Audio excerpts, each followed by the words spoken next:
Nintendo's Donkey Kong Bananza is quietly shaping up to be one of the company's most live service-like experiments yet. Alongside its paid DK Island DLC, Nintendo has introduced monthly in-game events such as the Emerald Rush Challenge. Players compete for high scores under rotating editions and limited time Emerald perks. First event, Chip Fever, runs from the 28th of October until the 4th of November and offers exclusive collectible statues as rewards. And each month brings new modifiers and objectives, keeping the gameplay loop fresh, giving players a reason to log back into the game. It is a subtle shift for Nintendo, layering replayability and FOMO-style incentives onto what was once a strictly single-player experience, and also it hints at how Nintendo might sustain engagement across future releases. Well, if you enjoyed the video, hit that subscribe button down below for even more Nintendo content here on Power Up Direct. Okay, first of all, let's have a look at why Nintendo are doing this in the first place. So Nintendo's recent moves with Donkey Kong Bananza suggest a strategic shift towards sustaining player engagement well beyond the launch day of the game. So for decades, Nintendo's success was built upon self-contained, replayable experiences that players could return to at their own pace. But in today's gaming landscape, where live service models dominate and attention is constantly divided, maintaining relevance means keeping a game in the public conversation long after release. By adding monthly Emerald Rush events and time-limited rewards, Nintendo is experimenting with the idea of creating recurring reasons to return, turning what once might have been a finished adventure into an evolving one. It's also a way to extend the commercial lifespan of a DLC, giving players continued value for their purchase while encouraging a longer-term relationship with the game. At the same time, this shift represents a measured evolution rather than a radical reinvention. Nintendo isn't chasing aggressive monetization or the endless battle passes. Instead, it's blending its traditional design philosophy, focused on fun, accessibility, and creativity, with the modern expectation of ongoing content. So through Bananza, Nintendo can gauge how players respond to limited time modes, event rewards, and ongoing updates before bringing similar systems to bigger franchises. It is a gentle test of how quote-unquote live a Nintendo world can feel without losing the charm and the craftsmanship that define it. Next up, let's have a look at Nintendo's live service experiment. So Nintendo has been carefully testing the waters of live service style content for years, just without ever labeling it as live service content. Most obvious example is Splatoon 3, a game built entirely around seasonal updates, Splatfests, and rotating map schedules that keep its online community constantly alive. Similarly, Animal Crossing New Horizons blurred the line between single player and live service by delivering real-time seasonal events and free updates, ensuring that players returned throughout the year to celebrate holidays or collect exclusive items.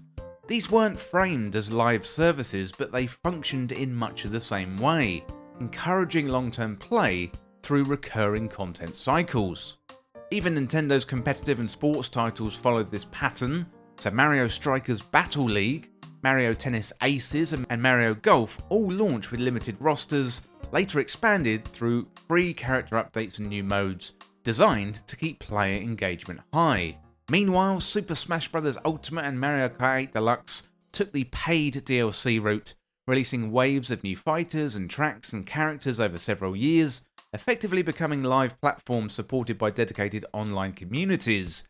Even Super Mario Odyssey dipped its toe into this space with Luigi's Balloon World, a free post-launch update that added an asynchronous online mode with leaderboards and community challenges. So taken together, these games reveal a consistent pattern.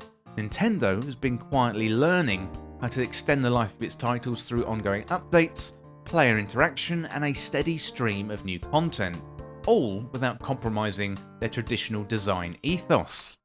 Okay, next up, let's have a quick look at Nintendo Switch 2's online ambitions. So the Switch 2 appears to be designed to finally support the kind of connected experiences Nintendo has been cautiously moving towards. The system includes built-in game chat features, allowing players to voice chat, share screens, and even video chat through the console's new camera or a USB-C peripheral. It's a major shift for the company that once relied on a separate smartphone app for communication, and combined with stronger online infrastructure and renewed focus on multiplayer functionality, the Switch 2 is pretty much tailored for a more social connected era of Nintendo gaming. It's easy to imagine how this could complement their live service ambitions, with players coordinating event runs, showing off new content in real time, or participating in limited time challenges together. In short, the Switch 2's online tools, they look like the missing piece of the puzzle that could let Nintendo truly embrace continuous, community-driven gameplay, whilst also maintaining its family-friendly ecosystem. Okay, next up, let's have a look at what could be next. So if Donkey Kong Bananza represents Nintendo's first confident step into this reoccurring event-based design, then future games could push this philosophy even further. For example, a follow-up to Super Mario Odyssey could expand on Luigi's Balloon World, transforming it into a global hub of weekly challenges, community leaderboards, and also player-created missions that evolve over time. Similarly, the next Zelda entry could feature rotating trials or world events that refresh its dungeons and enemies, giving players new reasons to return even after completing the story. So with the Switch 2's stronger online infrastructure, including built-in chat, that camera and multiplayer tools, Nintendo could finally have those technical foundations to make these experiences feel seamless and social, not just bolted on extras. We might also see Nintendo integrate event calendars and live updates more directly into the core franchises. Mario Kart World, for example, could adopt a Grand Prix season, a format with limited time tournaments and unlockable cosmetics, while Splatoon 4 could expand its live ecosystem even further with story-driven seasonal arcs. Crucially though, Nintendo will likely retain its family-friendly, event-based spin on live service, focusing on community participation and shared moments rather than aggressive monetization. So what we're seeing with Donkey Kong Bananza is not a radical departure, but a testbed for a future where Nintendo's worlds don't end at the credits, they evolve, they adapt, and they invite players back again and again. Okay, next up, let's have a look at the counter-arguments and the pitfalls. So, of course, not everyone is going to be excited about Nintendo's slow drift towards live service style design.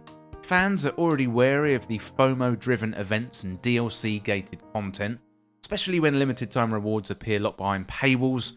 As with Emerald Rush, that one is a $20 DLC in an economy where games are already $70 and $80 from Nintendo.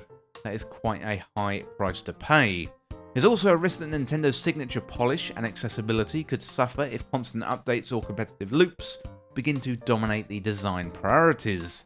Unlike studios built around live service models, Nintendo's charm lies in self-contained experiences that feel timeless and complete, a balance that is easy to disrupt with ongoing events or time-sensitive content. Reviews of Donkey Kong Bananza's DLC have already hinted at concerns over value, suggesting that recurring events might be compensating for a lighter package. As Nintendo steps further into this space, maintaining trust will be crucial. Players will accept ongoing updates, but only if they enhance the experience without turning their beloved franchises into grind-based ecosystems. Okay, some final thoughts from me here today, and Nintendo's gradual move into live service territory feels less like a radical reinvention and more like an evolution of its long-standing philosophy. Keep players connected to its world long after the credits roll. Donkey Kong Bananza's monthly events are a subtle, low-risk way to train audiences for the kind of ongoing engagement Switch 2's online infrastructure is going to make possible. Across the catalogue, Nintendo is clearly experimenting with how to merge its mastery of handcrafted single-player design with the communal, always-on nature of modern gaming. The company's challenge now is to maintain the heart of what makes its games special: creativity, surprise, and approachability, whilst also embracing systems that invite players back week after week. If Nintendo can strike that balance, then they might just not catch up to the live service trend, they could redefine it in their own playful and enduring way. Well, that is it for this video today, looking at Nintendo's secret live service plan and has it already begun? Well, as always, thank you so much for watching or for listening. Don't forget to hit that subscribe button down below for even more Nintendo content here on Power Up Direct. Thanks again, I shall see you real soon, and also don't forget, let me know down in the comments what you think about this topic.